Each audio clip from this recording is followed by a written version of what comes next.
káàárọ̀ ẹ kú ojúmọ́ ṣàlàáfíà lẹ́wà mo kí yín pírí báyìí lólogójì a kì í bókun ẹyẹ lórí ìtẹ́ gbogbo etí tó ń gbọ́ mi àti gbogbo ojú tó ń wò mí ayọ̀ àti ìdùnnú ló máa fi lo gbogbo ọdún tá a wà yìí agbára Ọlọ́run àmín. Àkọ́kọ́ ni pé tó bá ń jẹ kúrúkú tán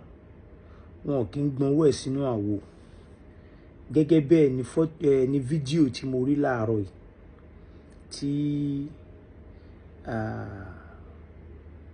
Istijaba Àgbàdo Ìjàyè tí wọ́n tún ṣe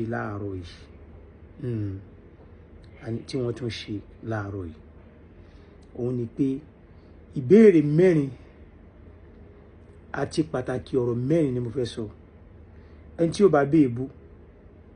kò nídìí ká bú wọn àdẹ̀ ní béèbú àwọn náà ní béèbú ọ̀rọ̀ ọmọlúàbí la máa sọ. Number 1 àkọ́kọ́ ẹni kí president di Abuja ẹ̀ mú kí state chairman kó di Èkó mú. Bá mi sọ ṣé president yín tí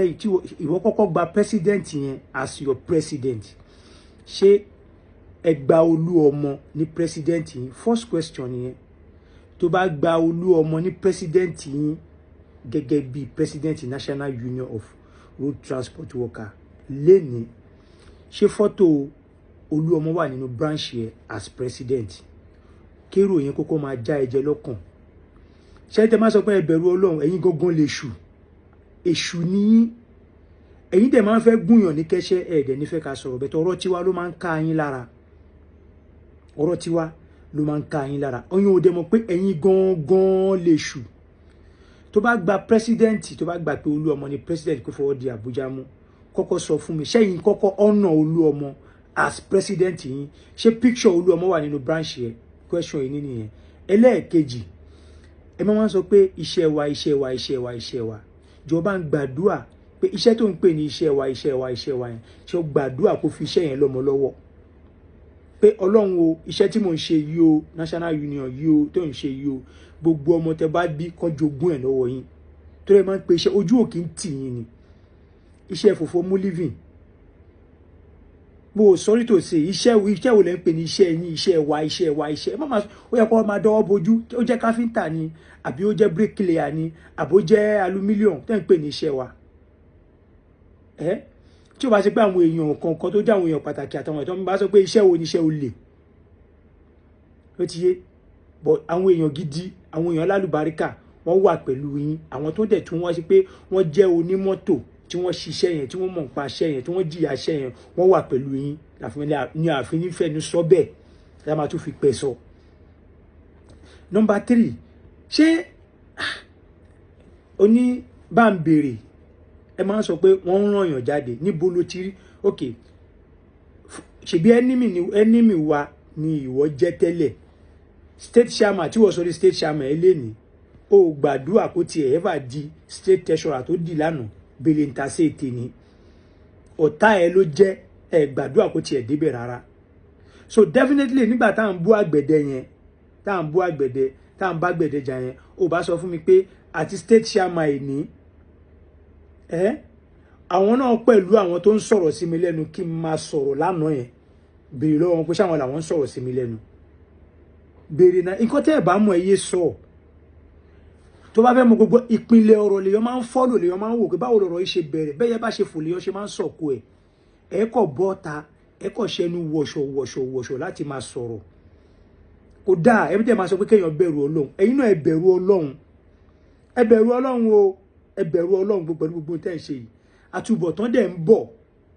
àtúbọ̀tán gbogbo yín báyìí náà dẹ̀ la máa rí. Mo ti sọ tẹ́lẹ̀ tẹ́ mo ní àti president o àti chairman o everybody máa gòkè ẹ máa bọ́lẹ̀ ẹ máa padà bọ́lẹ̀ náà ni kò sí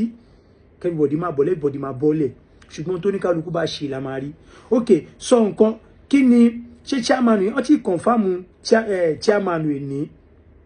wọ́n ti confam Lagos state chairman tí ìwọ ti ra mọ́tò tó ti gbé mọ́tò lọ fún chairman kí ló gbé mọ́tò lọ fún kí ló fẹ́ fi mọ́tò yẹn ṣe kí ló fẹ́ àròkọ ló fẹ́ fi mọ́tò yẹn pa sọ fún wa jáde kó wá sọ fún wa pé inú mi dùn ni o ni mo ṣe ra mọ́tò ni mo gbé lọ fún state chairman wá sọ èèyàn mélòó tó ti ra mọ́tò lọ fún tí ò bá jẹ́wọ́ gbogbo ìwà tẹ́ ń wù yìí ò dáa ẹ dẹ̀ wá bọ́ síta nú ayé wá jókòó sìn àwọn èèyàn rò bóyá òun sọ̀rọ̀ pẹ̀lú ẹni tó níbẹ̀rù Ọlọ́run ó dẹ̀ níbẹ̀rù Ọlọ́run kan báyìí nínú máìndì yín bọ̀tẹ́ yìí bá ti sọ̀rọ̀ ọ̀rọ̀ táwa bá sọ làwọn yìí máa ń dìmú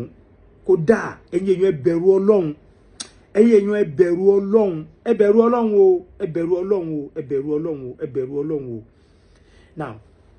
mi ì fẹ́ kí fídíò yìí gùn jù púpọ̀ torí pé mo sì ní béèrè tí mo fẹ́ béèrè ṣùgbọ́n torí kí fídíò yìí kó lè yára bí àṣà láti dọ́dọ̀ yín ni mo ṣe máa gé ní pépèpè máa ṣe ní 1 and 2 bá a kọ́kọ́ mú 1 yìí dání ìbéèrè tí mo béèrè yẹn ẹ bá ń dáhùn ẹ̀ tẹ bá mi dáhùn ẹ̀ màá wá fún yín ní ìkejì náà nígbà tí wọ́n sọ pé ẹ ń sọ̀rọ̀ ẹni bó ṣe ń lọ now tí president bá wọ ibì kan ṣé state àwọn tó dẹ̀ ń tẹ̀lé president bọ̀ tó dẹ̀ ń tẹ̀lé ṣe bẹ́ẹ̀ náà ẹ̀yin lẹ dá wàhálà lẹ̀ because ẹ̀ bá dá wàhálà lẹ̀ ni bí president ṣe wọlé bọ̀ yẹn tí state chairman dẹ̀ wà lórí ṣé táṣáájú bá ń wọlé bọ̀ governor máa wà lórí ìjókòó ni ó máa yọ pé gbogbo wọn tó ń tẹ̀lé aṣáájú bọ̀ yẹn kó fa aṣáájú lẹ̀ sórí ìjókòó bẹ́ẹ̀ kó dìde kó lọ bá governor máa ọ̀nà tí governor bá dìde tó bá lọ ọ̀nà president yẹ even bí president ṣe ń bọ̀ tí governor bá wà lórí ìjókòó ó máa dìde ọ̀nà president yẹn bó ṣe ń bọ̀ yẹn bó ṣe ń wọlé bọ̀ yẹn ó máa ọ̀nà ẹ̀ tó máa fi jókòó ni tó bá ti wá ọ̀nà president tó fi jókòó now tí governor yẹn bá wá ń padà sórí seat yẹn tí gbogbo àwọn tó tẹ̀lé president yẹn tí wọn bá wá dìde kán lọ ọ̀nà governor lórí ìjókòó yẹn mo tiẹ̀ jẹ́rìí wọ́n máa dìde ṣáá ni wọn ò tó bẹ́ẹ̀ gbogbo wọn máa dìde wọn máa lọ ọ̀nà governor yẹn padà bẹ́ẹ̀ náà ni gbogbo wọn ṣe máa tó bá yẹ kí bí president ṣe ń bọ̀ tí ẹni tí èèyàn bá tayì fún ló máa tayì fún yàn padà bí Olúọmọ ṣe ń wọ party tó ń bọ̀ tí state chairman dẹ̀ wà ń bẹ̀ tó dẹ̀ dìde tó dẹ̀ hànú ẹ̀ tó hànú ẹ̀